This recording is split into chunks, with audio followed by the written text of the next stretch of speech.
We're going to read another Biscuits, Butter, and Blessings, farm fresh devotions of hope and comfort. Today's reading is titled, He Walks with Me. In Genesis 3:8, it is written, "And they heard the sound of the Lord God walking in the garden in the cool of the day." Have you ever sat on a porch in the golden hour during that beautiful time before the sun dips down below the horizon?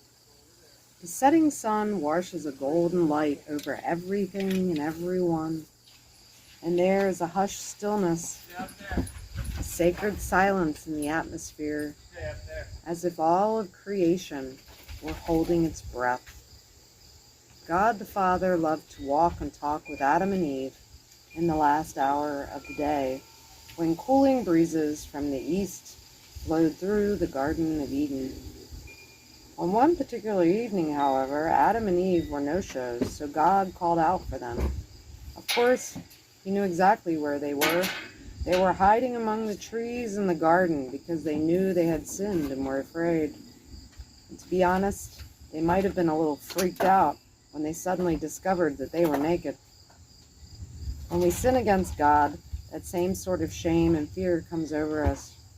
But instead of trying to hide our shame or walk away from God, we must remember that those who habitually walk with God may stumble at times, but they will not fall. It says here, your faith check. Worship in the Old Testament was structured around the natural rhythm of morning and evening to remind believers of his steadfast love in the morning and his faithfulness in the evening. Perhaps we need that reminder as well. And you can go to Psalm 92 verses 1 through 2 for that. And there's a great thing here. The devil knows your name, but calls you by your sin.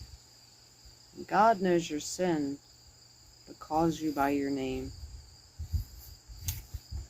Biscuits, butter, and blessings.